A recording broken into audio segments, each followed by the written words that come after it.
de l'énergie.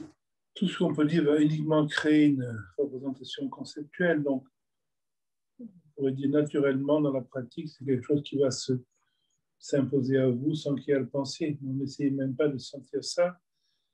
Quand vous entendez la formulation, le corps comme vibration, vous voyez si quelque chose résonne en vous, puis un jour, ça va être plus qu'évident, mais ne cherchez pas à le représenter parce que si vous le pensez, c'est pas ça dont on parle.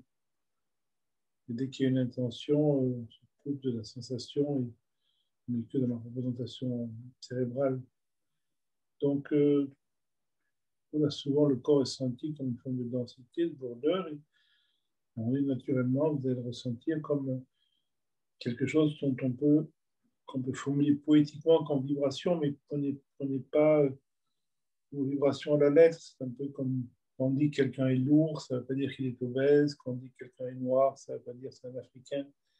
C'est des manières de parler, une manière symbolique. La vibration est un mot symbolique. Ne prenez pas ni dans le sens de l'approche cachemirienne, spirituelle de Spanda, ni dans le sens d'une vibration mécanique. C'est un mot qui s'approche de quelque chose qui n'est pas descriptible. Donc, du fait que vous semblez sensible, simplement laissez la sensation du corps comme densité, comme une odeur, une compression s'effondrer en lui-même. Et puis, il y a d'autres couches de sensations qui se présentent. Et peut-être certaines de ces couches, vous allez comprendre pourquoi des fois on emploie le mot vibration pour le décrire, mais c'est une vibration. C'est un mot comme une note dans le. Prenez pas l'aise. Et surtout, essayez pas de sentir la vibration parce que là, sinon, c'est toujours une représentation. Donc, ici, il n'y a rien du tout. Continuez à pratiquer si c'est le cas et à constater ce que vous faites, ces différents événements tactiles en vous, et vous verrez à un moment donné ce mot sera plus étrange pour vous, mais il sera plus non plus nécessaire. Si votre chien vous demande alors qu'est-ce que tu sens, des fois vous allez dire voilà, je sens une vibration, etc. Mais c'est un mot pour les chiens. Donc je ne fais pas quoi que ce soit avec. Merci.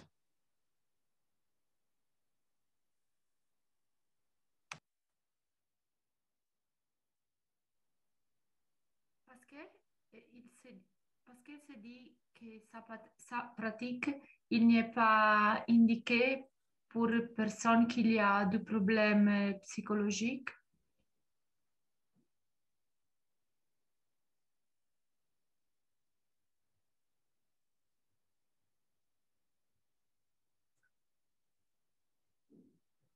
Ça, c'est une forme de généralité. Mais uniquement quand on rencontre quelqu'un qu'on peut savoir si la pratique a une valeur, mais quand quelqu'un a des problèmes psychologiques, il faut résoudre ses problèmes. Le yoga n'est pas fait pour améliorer une quelconque problématique, ni corporelle, ni psychologiquement. C'est cette forme de dégénérescence moderne qui fait que le yoga est vendu comme un outil de transformation d'évolution personnelle, des choses comme ça. Le yoga n'a jamais été ça. C'est l'art de l'abdication, c'est l'art de se libérer de l'imaginaire de soi-même. Et quand quelqu'un a un psychisme qui est déséquilibré, souvent, cette approche peut des fois augmenter le déséquilibre parce que c'est souvent quelqu'un a un problème psychologique, il a une difficulté à être intégré dans la société, dans le monde, etc. Et donc, cette mise en question de lui-même va augmenter des fois ses complexités. Le yoga est fait pour des gens forts, pour des gens équilibrés, pour des gens qui n'ont pas de problème avec le monde, qui n'ont pas de problème relationnel, qui n'ont pas de problème psychologique. C'est à ce moment-là qu'on peut aller plus loin, on va dire, mettre en question l'image de soi-même. C'est pour ça que ce n'est pas fait pour les enfants. Pour les enfants, c'est une forme de crime. On peut s'inspirer de certains éléments pour les enfants, pour des vieillards, pour des femmes, pour des chiens, pour des malades mentaux. Pourquoi pas? On peut s'inspirer de yoga pour tout faire, pour Au pain de sa maison aussi, il y a des éléments qui vont toujours trouver des liens, mais la tradition classique du yoga n'est pas faite pour un enfant. L'enfant doit, dans certains plans, se construire et ça n'est pas dire à un enfant, mais tu n'as pas de parents, tu n'as pas de, tu n'as pas de corps, etc. Non, l'enfant a besoin de s'approprier le monde. Et si après cette appropriation, il y a un forme d'équilibre qui va se faire, éventuellement, il pourra être poussé dans une mise en question de cet équilibre même pour un équilibre encore plus profond, qui est l'absence de soi-même. Mais les gens déséquilibrés ou les enfants ou les gens problématiques sont passés pour l'approche traditionnelle. Mais que certains éléments appelés dans le monde moderne ou alors renverser le yoga puissent servir à ces choses-là, c'est autre chose. Il y a des gens qui enseignent le yoga dans les asiles psychiatriques, il y a des gens qui enseignent le yoga dans les hôpitaux, il y a des gens qui enseignent le yoga aux enfants. Tout ça à sa place. Le yoga est faux, mais ce n'est pas grave. Le yoga a perdu son sens traditionnel depuis longtemps en Inde ou en Occident. Et dans le sens dont nous l'employons, ce yoga ne convient pas ni aux enfants, ni aux malades, ni aux gens âgés, ni aux gens déséquilibrés, etc., etc. Ce n'est pas une critique du tout, mais c'est simplement une fonctionnalité. Un handicapé ne va pas réussir de la boxe, un unijambiste ne va pas aller jouer au football. Alors bien sûr, on peut adapter le football pour les unijambistes, on peut adapter la boxe aussi, mais dans le sens classique, non. Ce n'est pas une exclusion, c'est une fonctionnalité. C'est pour ne pas amener un fond de déséquilibre où il y en a déjà. Alors que exceptionnellement, quelqu'un qui a certaines problématiques puisse rencontrer une tradition et avec cette tradition arriver à se libérer de cette problématique, oui, ça peut arriver. Parce que là, c'est une rencontre individuelle, personnelle. Comme un malade, il y a des gens qui peuvent être guéris par certaines technicités. Et ça, on peut pas répondre en général. Quand on voit la personne, on fait le tour de toute sa structure, on peut se rendre compte si cette personne, malgré ses difficultés, une approche peut avoir une valeur fonctionnelle. Et en général, non. En général, quand quelqu'un a une problématique, si le problème de votre vie, c'est la jalousie de votre femme, ou c'est la faim dans le monde, ou c'est la peur de mourir, ou c'est etc., c'est pas le moment de rentrer dans une approche traditionnelle, etc. Vous devez d'abord découvrir d'autres choses plus fonctionnelles pour vous.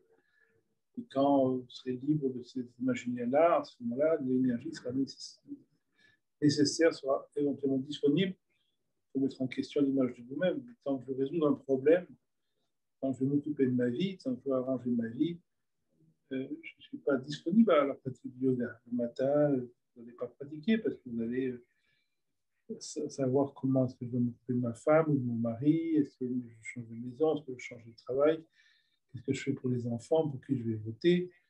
Je ne peux pas avoir ces préoccupations et avoir une pratique intense. Le yoga demande une intensité qui demande que les autres directions énergétiques de la vie soient réduites, non pas par volonté, mais par une organicité de l'énergie. Si vous tombez amoureux tous les mois, ce n'est pas non plus la période de commencer à faire du yoga, vous avez autre chose à faire. Vous n'en tombez plus amoureux, donc à ce moment-là, l'approche traditionnelle peut avoir leur place. Et le yoga n'a jamais été, René Guénon l'avait très, très bien dit, je crois que c'est dans la crise du monde moderne, ou orienté, j'ai oublié, justement combien le yoga ne devait jamais être compris comme une méthode de transformation pour un déséquilibre vers l'équilibre et pour une méthode de l'équilibre pour un équilibre plus grand. Et ça part de l'équilibre, ça va vers l'équilibre, ça ne va pas du déséquilibre. Donc c'est dans ce sens-là, mais ne prenez pas la lettre. Tout ce qu'on dit, des fois, peut être mis en question. Oui, très clair, merci.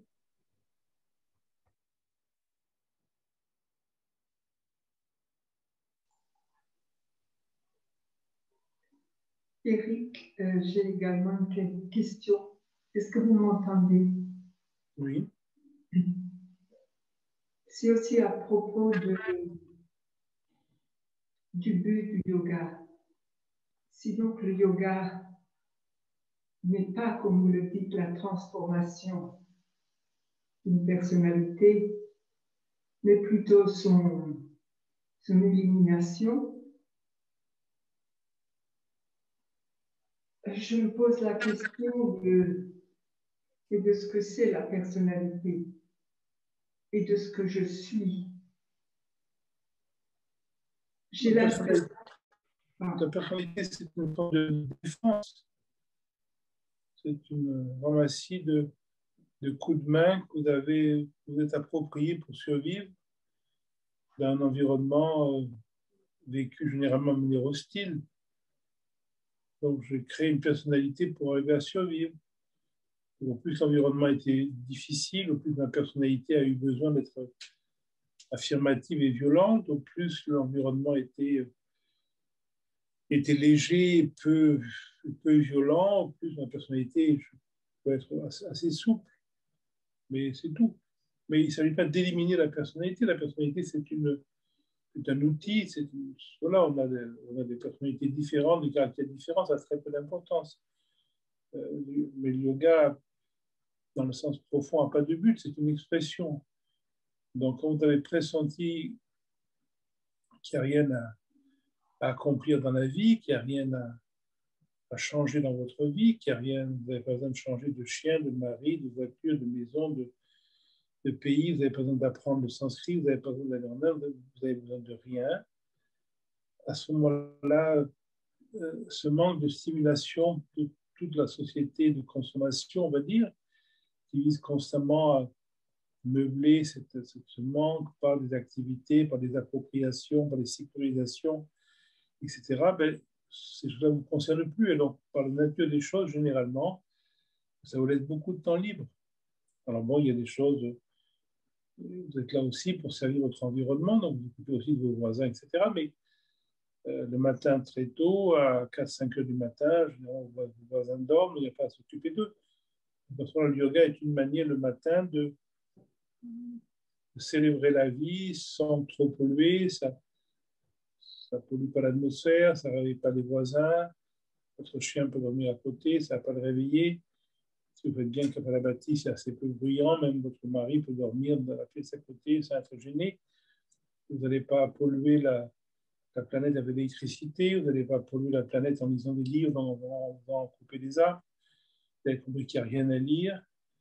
Donc, quand on ne lit plus, quand on regarde plus, quand on fabrique plus, il y a une espèce le temps de sommeil se réduit parce que les rêves qui sont des espèces de superfuges pour survivre à l'état de veille ne sont plus nécessaires. Donc, le temps, il reste que le sommeil profond qui est assez court. Et donc, le matin, vous allez vous trouver très tôt réveillé. Et donc, pour certaines personnes, le yoga est une manière de célébrer cette évidence de la non-nécessité de quelconque accomplissement dans votre vie. C'est une célébration que la vie s'accomplit à chaque instant sans avoir besoin de vous. C'est rien de personnel dans la vie, donc donner un parfait instrument pour servir l'environnement. Pas servir en relation sujet-objet, mais servir parce qu'il y a on n'est pas séparé de son environnement. Donc cette non-séparation est célébrée par la pratique du yoga. Vous allez quitter la fragmentation imaginaire du corps, mon corps et les autres, dedans et dehors, intérieur, extérieur, ma main et l'espace et ma main pour une globalité tactile. Donc c'est une célébration, mais c'est une célébration comme une autre. Les musulmans ne la connaissent pas, ils ont le dire que c'est la même chose. Les chrétiens ne la connaissent pas, ils ont d'autres éléments. Toutes les traditions ont finalement mis l'accent, mais différentes, sur l'extraordinaire possibilité du corps de devenir un instrument de la révélation. Donc, c'est seulement une grande passivité, seulement une grande humilité, seulement de vous rendre compte que vous n'êtes rien. Et quand vous n'êtes rien, on dit que toute possibilité peut s'accomplir discrètement, invisiblement, malgré vous, jamais à cause de vous. Donc, il n'y a pas de but, si ce n'est cette disponibilité à ce qui est au-delà de la pensée, de la représentation. Donc, il n'y a pas de dynamique, et il ne s'agit même pas de lever la personnalité, c'est une manière symbolique que la personnalité retrouve sa place fonctionnelle quand vous allez vous promener dans la nature. Ben oui, vous allez plutôt regarder telle ou telle espèce que telle autre, vous allez plutôt être touché par les... Oui, moi j'ai une personnalité différente, je vais être touché par d'autres choses, et si votre mari est là, il va être touché par autre chose. Voilà, on a des caractéristiques différentes, bien sûr, mais c'est là, mais on n'a pas de personnalité psychologique. On n'est pas comme ça, on n'est pas courageux, on n'est pas lâche, on n'est pas intelligent, on n'est pas bête, on n'est pas... ça, c'est des qualifications qui sont données par la situation. Dans la personnalité, c'est cette idée qu'on est quelque chose de figé. C'est pour les gens qui ont les cartes de visite, avec marqué dessus toutes leurs caractéristiques. Les cartes de visite, c'est les blanches. La donnée, elle est blanche. La situation inscrit capacité. S'il faut prendre votre maison, vous donnez un pompier. S'il y a une grave crise économique, vous avez un jardin, vous donnez un jardinier. Si votre enfant est malade, vous donnez un médecin. Si votre chien a besoin de sortir, vous donnez un maître de chien, etc. Mais quand vous vous couchez, ce n'est pas le pompier qui se couche, ce n'est pas le médecin qui se couche, ce n'est pas la maîtresse qui se couche, c'est personne qui se couche. C'est toutes ces qualifications qui se couchent dans l'écoute, qui se couchent dans la conscience. Donc on est profondément rien, mais ce rien s'exprime, bien sûr, de manière originale. Votre voix est différente de la mienne, et heureusement, et,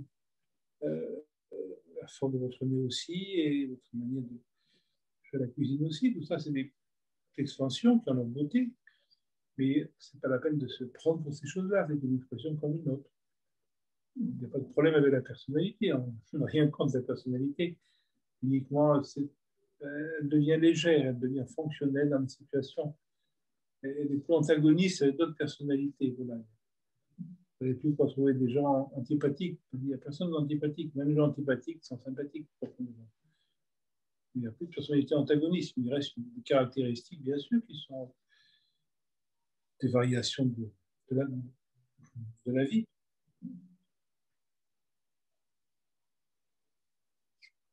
Merci.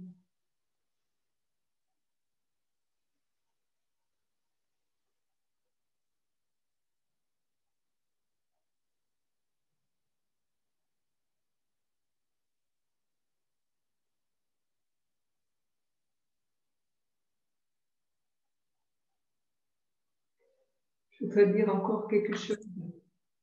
Ce que j'observe dans ma vie, justement, ce sont ces résistances, ce sont ces refus. Je suis remplie de ça. Et s'il n'y avait pas ces résistances, vous ne seriez pas né. Chantal disait que de naître, c'était un mauvais signe. On naît parce qu'il y a ces résistances pour qu'elles puissent s'éliminer. Donc les anges n'ont pas cette capacité, les êtres divins non plus, les animaux non plus. Les animaux ne connaissent pas leur résistance, c'est pour ça qu'ils sont paisibles. Vous avez la chance de vous rendre compte de vos résistances. Ça, c'est la grâce de la vie qui s'est incarnée en vous de manière humaine pour découvrir ces résistances. Donc la première chose, c'est de dire merci. Vous n'êtes pas un stupide chat content sur son fauteuil, vous n'êtes pas un stupide zèbre content de brouter. Vous êtes quelqu'un qui vit dans la résistance, qui vit dans l'anticipation, qui vit dans la peur, qui vit dans le jugement. Et c'est grâce à ces éléments que vous allez pouvoir découvrir ce qui est essentiel. Donc, comme vous avez dit merci essentiellement, vous devenez à l'écoute de ces choses-là. Ce n'est pas des choses à changer, ce n'est pas des choses à améliorer, ce n'est pas des choses à transformer, ce n'est pas des choses à purifier, c'est des choses à écouter, à aimer. Pourquoi? Parce que vous n'avez rien d'autre. Sur votre lit de mort, il va vous rester que ça. Donc, d'instant en instant, dès maintenant, vous devez vous donner à cette écoute amoureuse, affectueuse, légère, non intentionnelle de ces résistances. Et pas pour des raisons métaphysiques, pas pour des raisons spirituelles, et simplement parce que vous n'avez rien d'autre dans votre vie. Votre mari va disparaître, vos chiens vont disparaître, votre maison va disparaître, votre corps va disparaître, ces résistances seront toujours là. Donc c'est le plus intime de la vie, les résistances. Donc devenez vraiment à l'écoute intime, plus qu'intime de ces résistances. Quand vous allez au concert, vous asseyez sur le fauteuil, vous laissez complètement la musique se déployer dans toutes les caisses de résonance de votre corps. C'est la même chose. Quand une peur vient, quand une défense vient, il y a la même écoute, la même sentez la résistance dans la gorge, dans le ventre, dans la mâchoire, comment ça fonctionne, quand ça se serre, quand ça se cristallise, quand ça s'étale, quand ça chauffe, quand c'est lourd, quand c'est devenez complètement tactilement, amoureusement à l'écoute de ces choses-là, et vous allez voir, il y a quelque chose qui se passe, dès que vous commencez à écouter quelque chose sans lien psychologique, il y a un peu d'espace qui se crée. Dans cet espace, vous allez pouvoir être de plus en plus disponible sans vous défendre. Et quand vous ne défendez pas de vos défenses, les défenses vont se transformer. Et à un moment donné, les défenses vont apparaître comme étant une forme de célébration de la vie. Pourquoi? Parce qu'il n'y a pas de hasard. Les défenses ne sont pas là pour être annihilées. Écoutez, c'est la porte de l'être humain, c'est sa défense. L'ego, c'est la seule porte envers la conscience. Les animaux sont stupides. Pourquoi? Parce qu'ils n'ont pas d'ego. Donc, ils n'ont pas cet accès à la conscience directe. L'être humain a cet ego, c'est ce qui lui permet l'accès. Pourquoi? Parce qu'il va regarder cet ego, il va écouter cet ego, il va aimer cet ego. Et c'est la bonne direction. Vous allez voir que ce qui vous apparaissait avant comme étant l'ego, comme étant l'obstacle, va vous apparaître comme étant la porte. Ce n'est pas une porte qu'on franchit, c'est une porte qu'on laisse vivre, et quand la porte vit, elle se meurt dans l'écoute. Merci.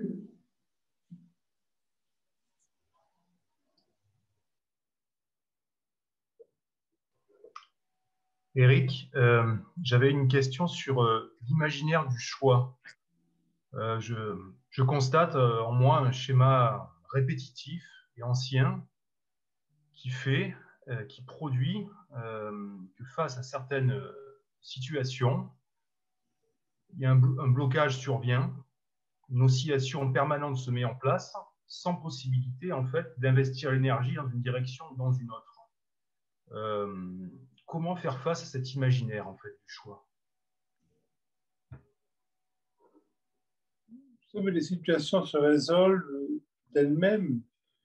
Donc, tant qu'il y a cet imaginaire du choix, vous devez l'accepter si vous en avez besoin. C'est une croyance comme une autre. Il y en a qui croient au Père Noël, il y en a qui croient au choix, il y en a qui croient en Dieu.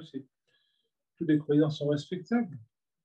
Puis à un moment donné, il n'y a plus cette nécessité, mais c'est pas, je sais pas, vous n'avez pas décidé de plus croire au Père Noël, vous n'avez pas décidé de plus croire en Dieu, vous n'avez pas décidé de plus croire en ceci, en cela.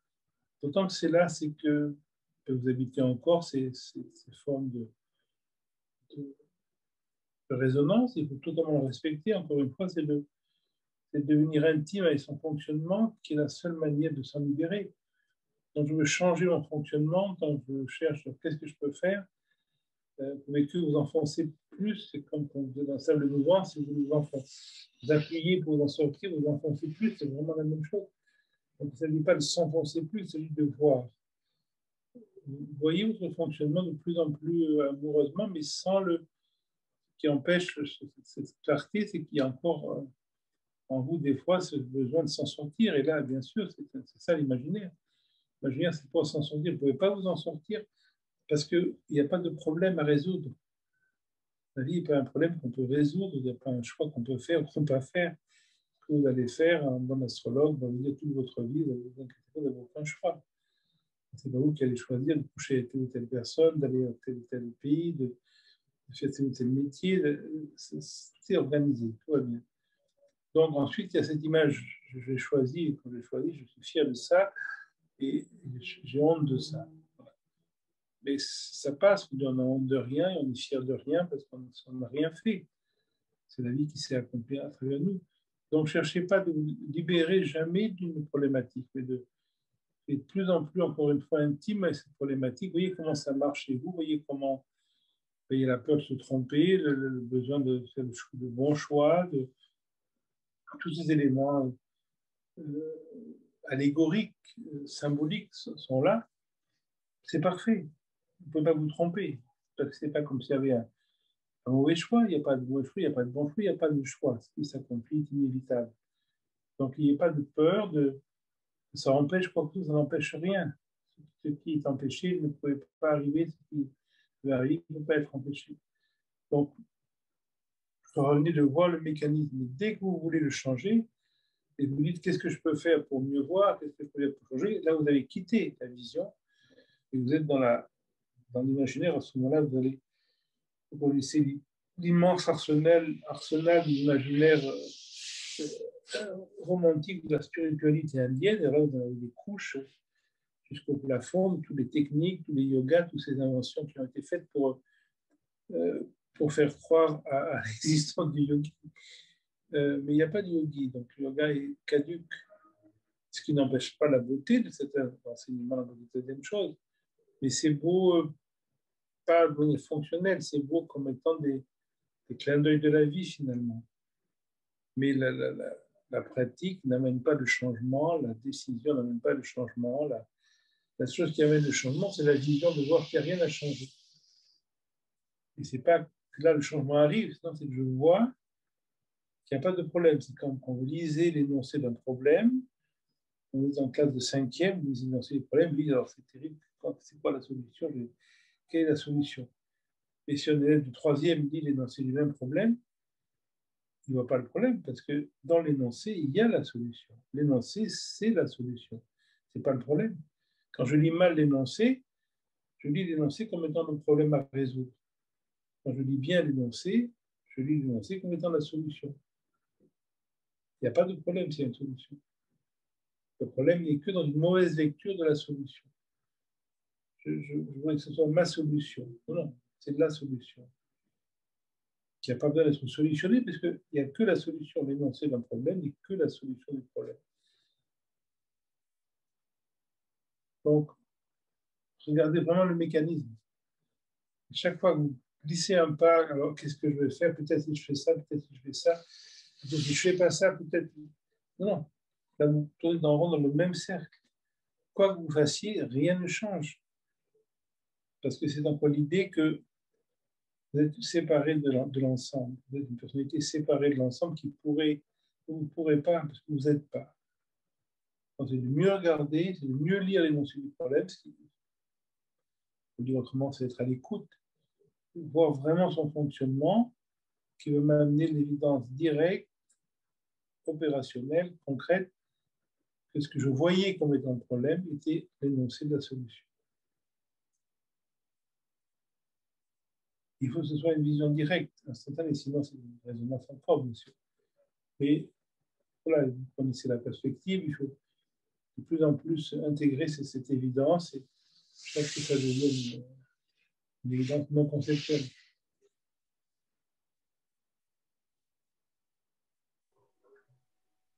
Merci Eric.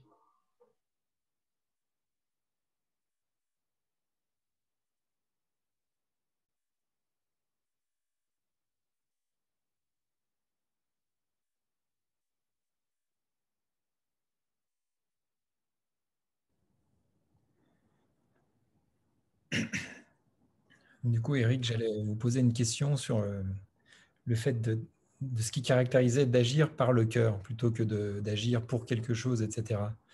Mais j'ai l'impression que suite à la réponse que vous venez de faire, cette question n'a plus vraiment lieu d'être. Exactement, c'est un outil pédagogique. Des fois, on peut dire à un enfant, regarde là, toi tu réagis, et là tu agis spontanément, mais ça c'est pour les enfants. Bien sûr, il n'y a jamais eu depuis le début du monde ni réaction, ni mouvement par le cœur, parce qu'il n'y a rien qui soit séparé, il n'y a pas de cœur, il y a un seul cœur. Mais c'est des outils pédagogiques. C'est pour ça que les intellectuels ou les gens trop intelligents ne peuvent pas généralement suivre une approche traditionnelle, parce que comme la théorie, toute la pratique contredit la théorie. Donc des fois, dans la pratique, on peut dire à quelqu'un, voilà, regarde là, tu as encore réagi.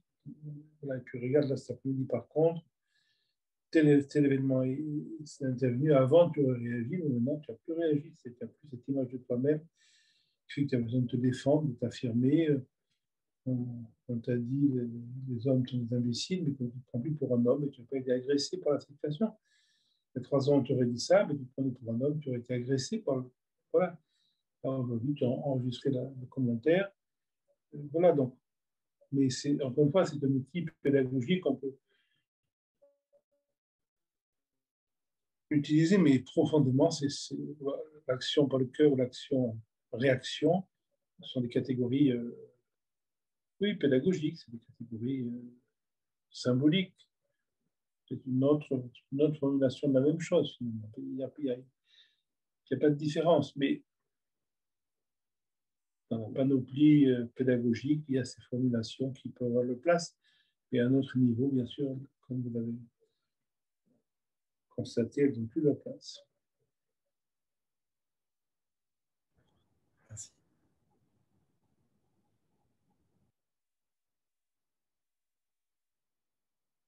Et même l'action réactive, même l'action intentionnelle, quand on regarde bien, c'est une action par le cœur. Il n'y a que ça. Et c'est une action par le cœur sur laquelle on surimpose une intention, mais qui, même si elle a été imaginée, n'existe quand même pas, parce qu'il n'y a pas de hasard. Personne n'est séparé de la totalité. Même si je pense agir, comme dans une psychiatrie, il y a beaucoup de gens qui se pensent pour Napoléon. Heureusement, il n'y a qu'un Napoléon. Ceux des asiles, c'est des faux Napoléons, on est content pour ça. Mais voilà, le fait de se prendre pour Napoléon ne fait pas devenir Napoléon. Donc, le fait de croire que l'action est réactive ne fait pas une action réactive.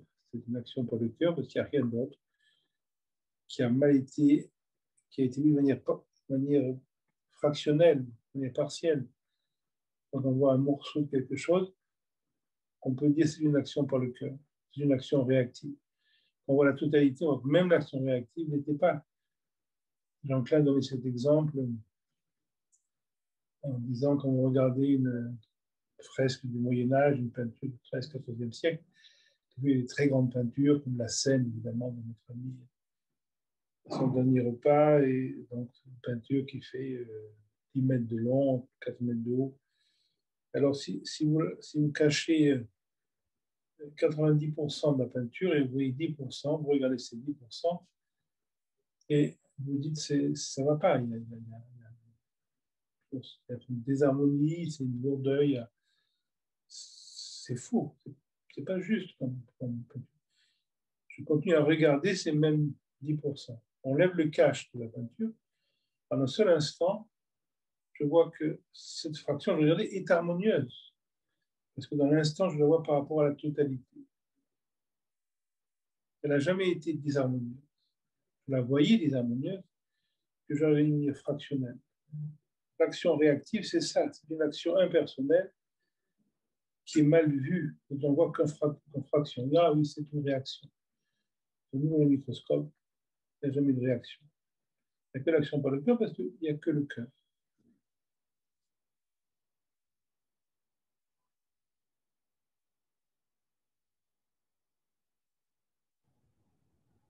Donc finalement, c'est normal de ne pas savoir distinguer si on agit par le cœur ou pas, ou c'est pas la question n'est pas de se poser justement la question de savoir si on agit par le cœur ou pas, ou de ne pas savoir distinguer l'un ou l'autre, puisque de toute manière, Il n'y a personne qui agit, il y a action, il n'y a pas d'acteur. Il n'y a jamais eu depuis l'origine du monde une action ni par le cœur, ni une action réactive, puisqu'il n'y a pas d'acteur, il y a action. Okay. Le cœur bat, vous ne battez pas. Le sang circule, vous ne circulez pas. Quand les jambes marchent, vous ne marchez pas. Quand la pensée pense, vous ne pensez pas. Vous êtes pensée. Vous n'êtes pas propriétaire de votre pensée. Il n'y a personne qui pense, il y a pensée. Comme une électrode dans votre cerveau, vous pensez à ça, une autre électrode, vous pensez à ça. Ce n'est pas personnel. On tape sur votre genou, le tibia monte, ce n'est pas vous qui montez. Vous ne montez pas, le tibia monte. Vous ne battez pas, vous ne battez pas, vous ne battez pas dans le cœur bas, le cœur bas, le cœur bas. Vous ne circulez pas, vous ne circulez pas, vous ne circulez pas dans la circulation. Le sang circule, vous ne circulez pas. C'est une appropriation. C'est vraiment comme le coq de la fable qui, le matin, fait se lever le soleil. Quand le soleil se lève tout seul. Même si le coq tous les matins chante et est fier du soleil qui se lève, Aucun corps n'a jamais fait lever le soleil. Et aucune action n'a jamais été individuelle.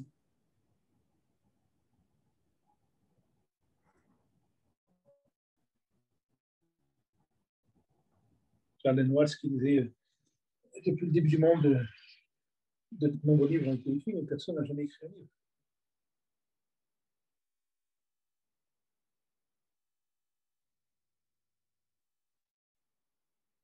C'est une représentation, la personne. La cœur, c'est une représentation allégorique, symbolique.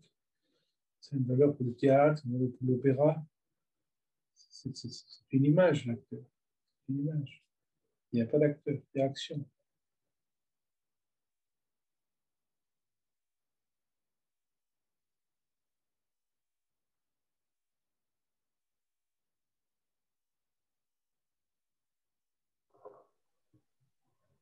Eric, Oui. Dans un de ses sermons, là, Maître Eckhart parle il emploie l'expression se quitter soi-même. Est-ce que finalement cette expression renvoie au fait, à une forme de stade ultime de non-appropriation, sans bien sûr que cela ne puisse être décidé? Est-ce que ça peut renvoyer à ça?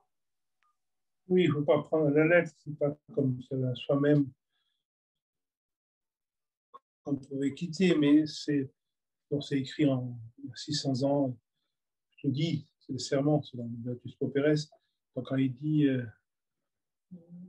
regarde-toi et chaque fois que tu te trouves quitte-toi, ça veut simplement dire de regarder son fonctionnement, et quand on voit le fait de voir le fonctionnement et le fait de le quitter, donc il a dit mais un peu plus virulente, parce que ça c'est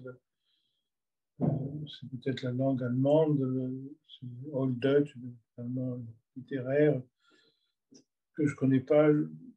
Puis c'est oublié que le sermon était quelque chose qui était dit, donc c'est un langage direct, tu n'as pas la subtilité de cet traité écrit, donc c'est une manière de parler, mais bien sûr, ça va dans la même direction. C'est pas à prendre à la lettre. En Inde, vous allez avoir déité qui piétine l'ego, etc. Voilà, il n'y a pas à piétiner l'ego, mais en bouddhisme tibétain, Mahakala, ou tous les Dharmapala, tous les protecteurs piétinent les déités indiennes pour montrer ce que le bouddhisme tibétain pense des déités indiennes, que ce soit Chamunda, que ce soit Ganesh, qui sont piétinés par les déités bouddhistes, et en même temps, ça représente l'ego. Voilà, alors on pose la question est-ce qu'on doit piétiner l'ego? C'est une manière de parler. Donc, là, il faut voir le côté allégorique, le côté poétique de la chose, pas le prendre à la lettre. Et quand on lit ça en Maître Eckhart, il faut suivre le rythme, il faut suivre l'atmosphère du sermon, et non oublier les mots, mais c'est une très belle phrase. En anglais, c'est un peu direct. Take a good look at yourself, and every time you find yourself, deny yourself. Pas te quitter, mais te nier, deny yourself. Voilà, donc c'est voir finalement qu'il n'y a rien, voir le mécanisme de la personne, c'est un mécanisme, c'est rien, c'est pas quelque chose qu'on est. Donc, il y a ça comme de la poésie, c'est la poésie dans le sens essentiel, c'est ça pointe vers l'essentiel, mais ce n'est pas les mots qui pointent, c'est le rythme qui pointe, c'est la beauté qui pointe. Et ensuite, si on isole dans une poésie une phrase, etc., elle peut être encombrante, et si on isole chez Maître Eckhart des fois une phrase, elle peut également être comprise de manière complexe, mais quand on lit les textes indiens, c'est rempli de phrases qu'il faut transposer aussi, parce que sinon, ça devient une aberration non plus. Voilà, c'est le sens qui est important, la formulation est secondaire, et vous comprenez le sens, c'est ça qui est important. Ensuite, la formulation, est ce qu'elle est.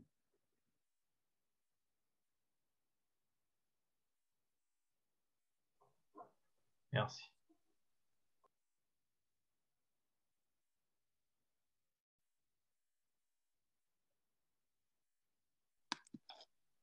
Eric, est-ce que tu pourrais donner deux, trois éléments pour je puisse mieux comprendre symboliquement la phrase que tu as mis au début de ton dernier livre, où Abhinavagupta, en fait, salue Ganapati, qui lui-même est salué par une horde de dieux et de démons qui sont dans le ciel.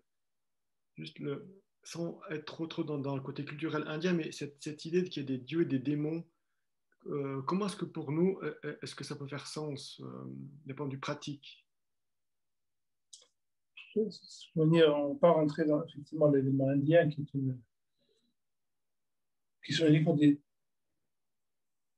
allégories. Ça veut dire qu'il n'y a pas de différence, parce que les asuras, c'est les futurs devas, et les devas, c'est l'ancien asura. Donc c'est uniquement le temps qui les sépare. Mais il vaut mieux revenir à ce qui est cité souvent dans le bouddhisme zen, qui le dit de manière plus directe, je pense. On dit qu'un étudiant en zen va voir un maître. Cet étudiant est déjà un samouraï émérite, il va voir un maître et il dit voilà, maître,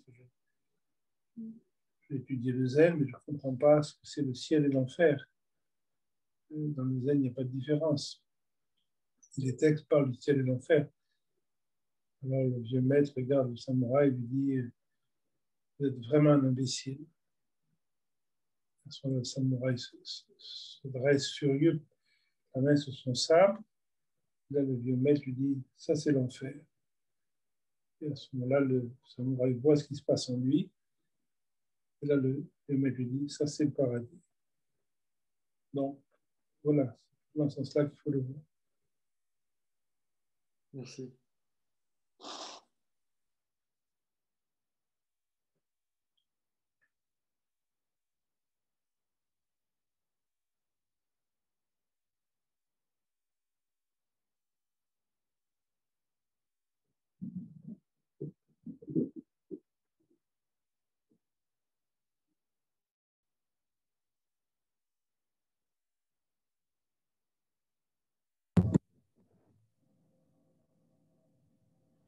Tu m'entends?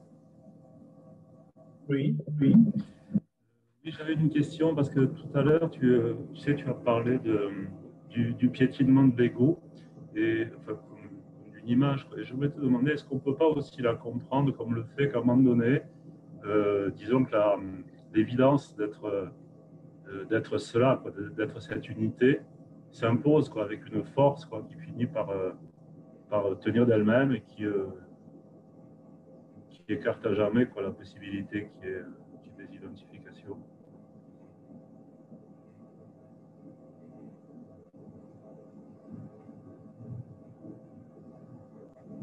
Parce que moi, je vis un peu ça, j'ai l'impression qu'il y a comme si l'idée d'avoir été quelqu'un semblait vouloir me quitter. Et en même temps, j'apercevais là-dedans une promesse de tranquillité, au sens où il n'y aurait plus à gérer l'imaginaire, à prendre en charge tout ça. Et donc, c'est un peu ma question. Est-ce que même où je suis peut se hisser à une évidence, c'est fort que voilà, c'est ça que je voulais te demander. Oui, chacun va le vivre à sa manière. Pour nous, l'idée de quitter quelque chose doit également s'éliminer. Il n'y a ni à se réunir, ni à se quitter, il y a simplement se rendre compte de ce qui est là. Donc, c'est une non-activité. Il n'y a pas de place pour une unification, pour une désidentification. Ça, c'est des espèces de commentaires poétiques et oui, chacun va vivre de manière unique, exceptionnelle, ce phénomène de simplification de la vie. Donc, il n'y a pas de manière plus juste que d'autres. L'exemple qu'on donnait du piétinement de l'ego, c'était simplement une allégorie qui est utilisée dans le bouddhisme tibétain, qui est utilisée dans l'hindouisme, qui est utilisée également dans l'islam, des représentations islamiques qui vont dans ce sens-là. Voilà, mais c'est qui est utilisé également chez les pères de l'Église, avec Saint-Georges qui terrasse le dragon, etc. Donc c'est des problèmes, c'est une beauté. C'est-à-dire il faut s'occuper que de la beauté de ces choses-là, c'est pas le prendre à la lettre. La vie est impensable, donc toute représentation de la vie est une forme de limitation.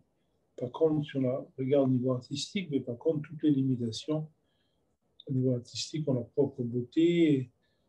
Même quand vous regardez dans le budget tibétain, il y a des chaînes pour attraper des démons, il y a des marteaux pour briser des démons, il y a des ciseaux pour couper les démons, il y a des pinces pour torturer les démons, il y a des couteaux pour planter les démons, il y a des couperets. Pourquoi pas tous ceux qui ont les rites Chud où le yogi va se visualiser, ensuite va se démembrer, etc. Tout ça, une forme de beauté. Et finalement, honnêtement, c'est l'histoire du monde. Donc, là, cette idée, le monde se crée, se détruit, c'est une célébration romantique de quelque chose qui n'existe pas, mais qui, dans le fait même de le présenter comme une potentialité, est une célébration de la beauté, une célébration poétique. C'est pour ça que souvent on a cité dans les Puranas, dans les textes anciens indiens, mais il y a quelques centaines de pages au début sur la création du monde et puis la destruction du monde à l'âge de Kali. Puis dans les parties métaphysiques, qui sont quelques pages, sur les milliers de chaque Purana, il y a une ou deux pages qui expliquent que le monde n'a jamais été créé. Ce qui n'a pas été créé ne peut pas se décréer, ne peut pas disparaître. Donc voilà, mais donc les créations sur la destruction du monde et l'apparition du monde sont des catégories poétiques de la pensée qui pointent vers la beauté, qui pointent vers d'intelligence, etc. Donc, prenez pas la lettre, quel que soit ce que vous viviez. Il n'y a plus besoin de l'affubler par des représentations cérébrales, de dire c'est rien. Voilà, c'est pas pensable. Et ce qui est important, c'est de se rendre compte de la non-personnalisation de cette chose. C'est pas quelque chose de personnel, c'est pas quelque chose qui me sépare de l'environnement. Au contraire, ça me fait quitter toutes les entraves, tout ce qui me faisait croire être différent de l'environnement. Donc, je deviens une caisse de résonance pour servir l'environnement. En sens d'ego, c'est la position ultime de l'être humain, c'est celle de serviteur. Abdelkader le dit très clairement, il dit que l'être humain a deux côtés. Dans son sens essentiel, l'être humain est le Seigneur. Dans son sens manifesté, il est le serviteur. Faire attention à ne pas se prendre pour le Seigneur, parce qu'au niveau manifesté, l'être humain n'est rien, il n'est que misère, il a pour servir la vie, même si dans son essence essentielle, il est roi, il est Dieu. Mais dans son actualisation humaine, dans le statut propre de l'être humain est serviteur. Il y a d'appropriation possible, il y a d'accomplissement possible. C'est pour ça qu'Ibn Arabi a beaucoup parlé de la voie du blâme. Et chaque période, les grands pôles de l'islam, c'est les représentants de la vérité dans le monde islamique, ce sont toujours des gens invisibles, toujours des gens. Voilà, la gloire de Dieu est dans le cœur et la pauvreté de la vie et l'expression de cette gloire. Faut attention à ne pas s'approprier une quelconque qualification personnelle. Et toutes ces images ont leur beauté au niveau de l'art, au niveau de la représentation, mais important de ne pas les présenter psychologiquement comme étant quelque chose. C'est une manière de parler enfantine, c'est pour les enfants, la religion est faite pour les enfants, et ces représentations aussi. Ma question aussi, c'était un peu sur ce qu'on entend par évidence, parce que finalement, l'évidence, c'est l'évidence d'être ça, plus que l'évidence de ce que c'est, finalement. Je veux dire, le fait même de l'évidence libère de tout discours conceptuel, dont l'évidence, c'est le non-savoir. La vraie évidence, si on prend le terme sanskrit du terme, qui est ou pratibha, sous forme intuitive, ou chamatkar, sous la forme de révélation, dans le thème cachemérien, l'évidence, c'est cette non-représentation de la vie de manière conceptuelle. Tant qu'il y a une évidence de quelque chose, cette évidence est conceptuelle. À un moment donné, l'évidence doit se libérer de ce qui est évident. Il n'y a plus rien d'évident et personne à qui c'est évident. On peut dire que c'est l'évidence dans le sens essentiel du terme. Tant qu'il y a une évidence de quelque chose, cette évidence est une forme de préparation. Donc l'intuition est une intuition de quelque chose, l'intuition est une forme de... Il y a encore une forme d'objectivation qui est là. L'intuition doit se libérer de ce quoi de l'intuition. Donc, vous avez l'intuition, mais vous ne savez pas de quoi. Si vous savez de quoi vous avez l'intuition, c'est déjà une forme de restriction. Gardez cette évidence, mais la pensez pas, la formulez pas. Ça va rester dans le silence du cœur et plus ça va s'étoffer, au plus l'idée de la pensée, de la commenter, de la savoir va quitter. C'est un espace non relationnel. Il n'y a pas deux. Il n'y a pas un qui le sait, quelque chose qui est issu de cette unité, de se vivre dans la non-représentation. Très bien, merci. Et j'avais une dernière question aussi, c'était à propos de la vacuité du monde. Je voulais savoir, est-ce que ça fait partie aussi de la compréhension? Pour moi, c'est moins net de réaliser que le monde soit vide. Est-ce que tu peux en dire quelque chose? Mais le monde, c'est une représentation. Ce qu'on appelle le monde, c'est une représentation cérébrale. La cérébralité se calme, il n'y a plus de monde. Ce qui est là ne peut pas être représenté de manière autrement, de manière analogique. Donc, il n'y a pas... Le monde se meurt. Le soir, quand vous rentrez dans le sommeil profond, le monde disparaît avec. Et le matin, quand les organes des sens réapparaissent, le monde réapparaît. Donc, ce monde est vide. Oui, la preuve, dans le sommeil profond, il disparaît complètement. Et le matin, il réapparaît dû au fonctionnement sensoriel, cérébral. Et quand le fonctionnement cérébral devient secondaire à la prise de conscience de l'essentialité, ce monde est comme... Ce monde est léger, ce monde est... parce qu'il est vécu comme étant une forme de représentation, une forme d'allégorie de la vie. Ce monde représente allégoriquement votre prise de conscience, finalement. Toutes les activités sensorielles sont finalement les énergies intimes qui se déploient sous la forme de création, de la perception, de résorption de la perception, dans ce champ continuel de l'énergie et la création et la disparition du monde, comme c'est très bien formulé dans les textes cachemériens, mais également dans les textes védantiques, et également dans les textes bouddhistes. Chez Nagarjuna, il y a la même chose. C'est une sorte de, comme un mouvement apparent, finalement, qui est là pour référer à la présence. Oui, sur un certain plan, le monde on renvoie à cette présence sans centre ni périphérie.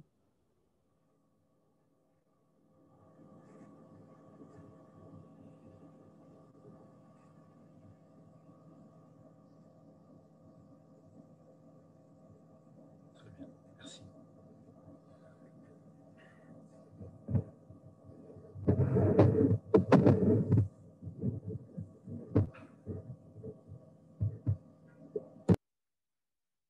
S'il y a une dernière question.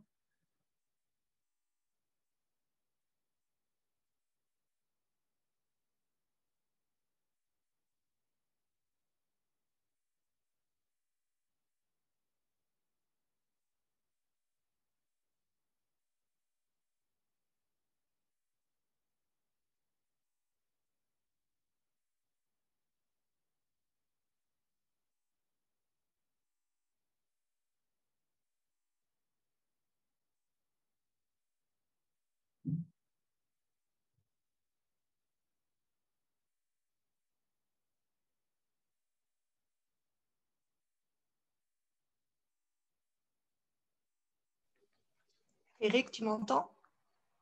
Oui. Oui.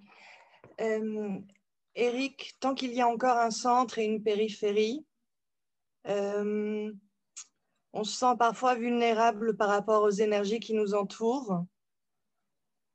est-ce que tu as des conseils pratiques pour se protéger? Par exemple, il m'arrive de faire des traitements ou d'aider, de donner un coup de main à des amis qui ont des douleurs physiques ou morales d'ailleurs. Et parfois, c'est très léger. Et parfois, je sens des échos. Est-ce que tu as des conseils pour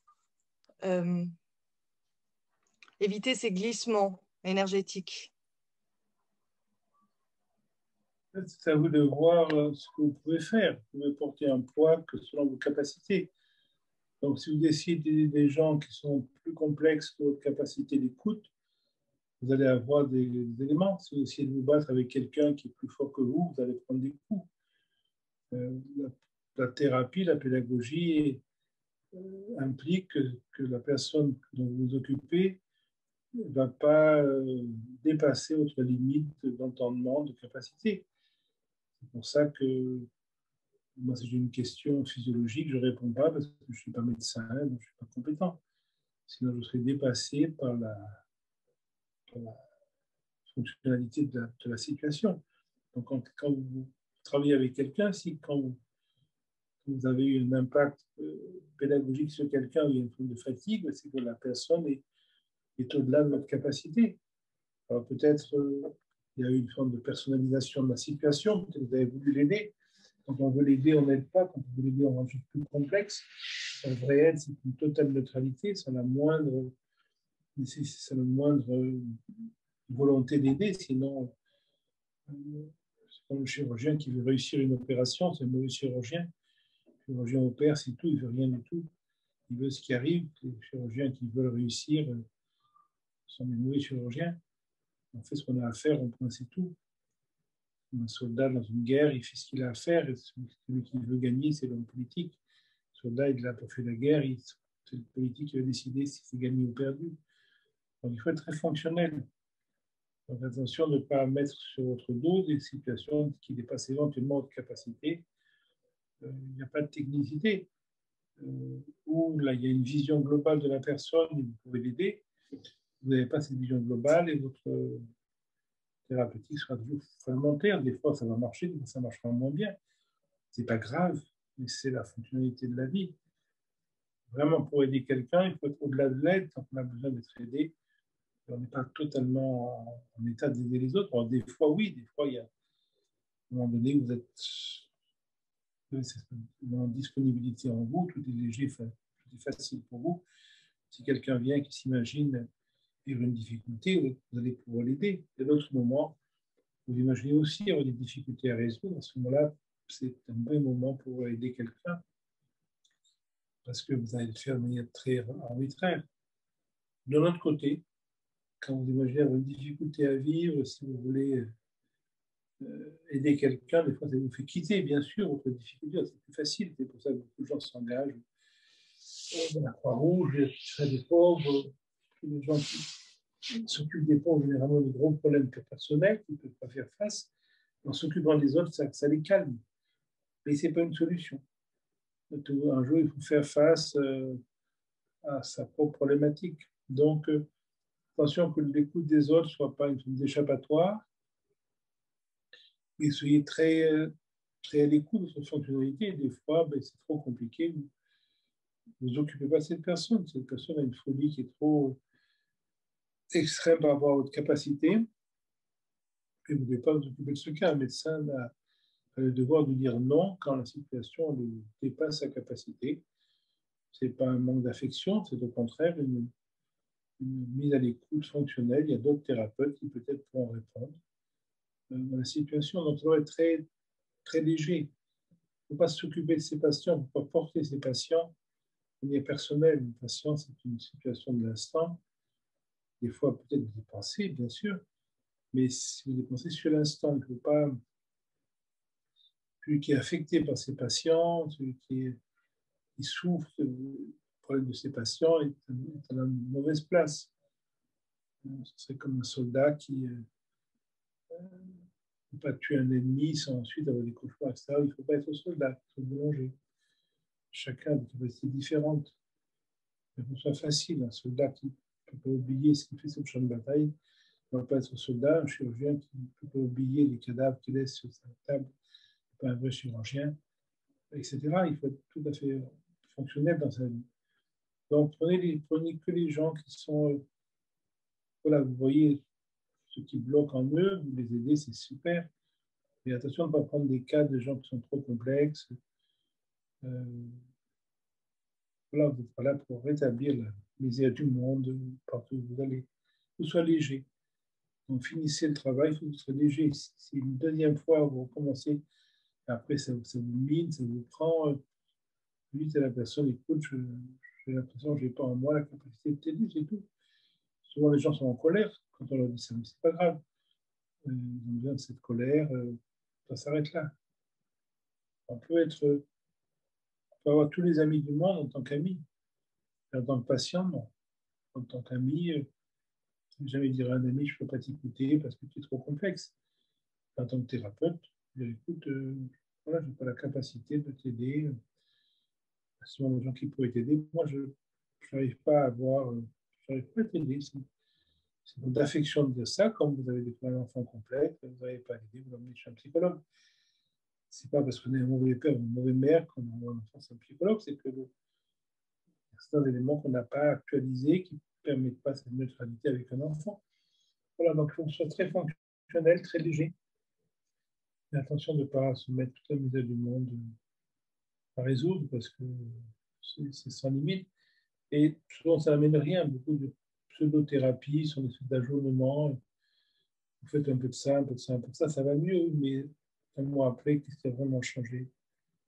Quand le schéma revient, la vraie thérapie, c'est aider quelqu'un à plus avoir besoin de thérapie.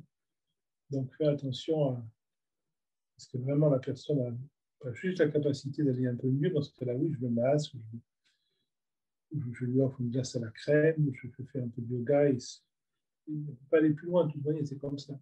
Je l'accepte. Mais la vraie aide, c'est d'amener la personne à se rendre compte qu'elle n'a pas besoin d'aide. Mais ça, vous pouvez le faire que dans un moment où vous-même, vous le vivez comme ça. Il n'y a pas de choix, mais n'allez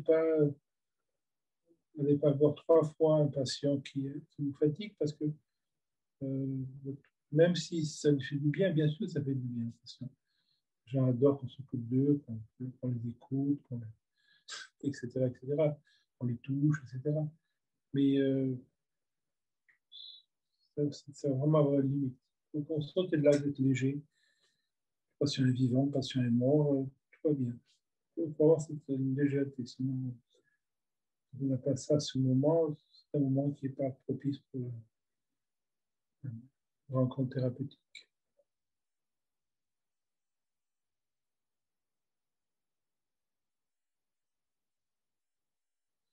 Je crois que c'est l'heure de nous quitter. Merci d'avoir été là et puis oubliez tout ce qu'on a dit, c'est le mieux.